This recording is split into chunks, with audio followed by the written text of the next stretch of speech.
Kisah tobatnya Nabi Adam alaihi salam.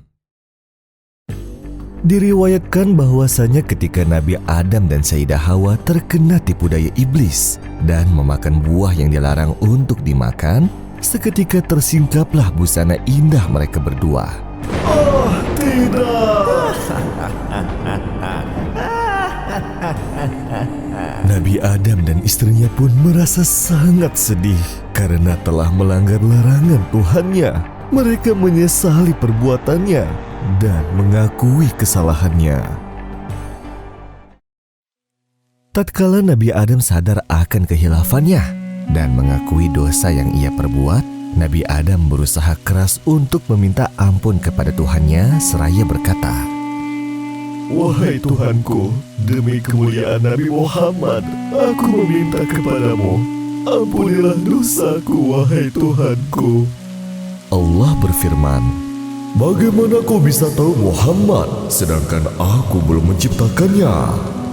Nabi Adam menjawab, "Wahai Tuhanku, ketika engkau menciptakanku dengan tanganmu, dan engkau meniupkan ruh kepadaku, aku angkat kepalaku ke atas, lalu aku melihat pada pilar-pilar ars, tertulis di sana, La ilaha illallah Muhammadun Rasulullah.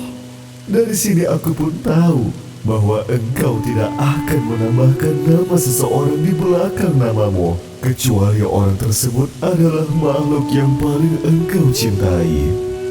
Allah berfirman, "Benar wahai Adam, sesungguhnya Muhammad adalah makhluk yang paling aku cintai. Dan karena kau meminta kepadaku dengan perantara kemuliaannya, aku berikan ampunan kepadamu. Sungguh, kalau bukan karena Muhammad, tidaklah aku menciptakanmu."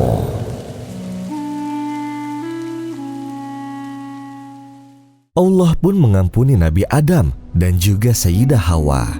Kemudian mengajarkan kepada mereka seuntai doa untuk mereka panjatkan kepada Tuhannya yang kuasa. Rabbana dzalamna anfusana wa illam taghfir lana wa tarhamna lanakunanna minal khasirin. Ya Allah, wahai Tuhan kami telah berbuat zalim terhadap diri kami. Seandainya Engkau tidak memberikan ampunan atas dosa kami dan Engkau tidak mengasihani kami, maka kami benar-benar akan menjadi orang yang sangat merugi. Namun, sudah menjadi takdir. Walaupun Allah memberikan ampunan atas dosa mereka, namun dosa tetaplah dosa. Allah pun memberikan hukuman kepada mereka berdua untuk turun ke bumi dan berfirman, "Turunlah kalian semua, dan sebagian kalian akan saling bermusuhan. Di bumilah tempat tinggal kalian." Allah perintahkan dua malaikat untuk mengantar Nabi Adam beserta istrinya untuk keluar meninggalkan surga. Kemudian malaikat Jibril pun mengambil mahkota yang ada pada kepalanya.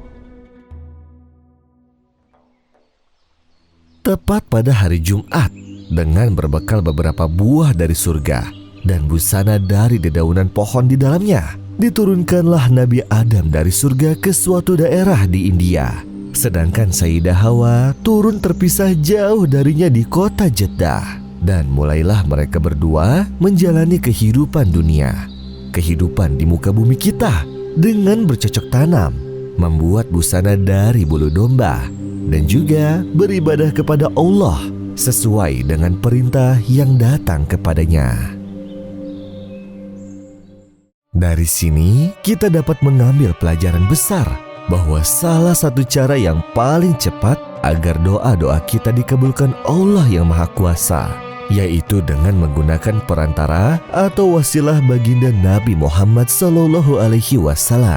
Jadi, mulailah doamu dengan bersolawat dan tutuplah doamu juga dengan bersolawat.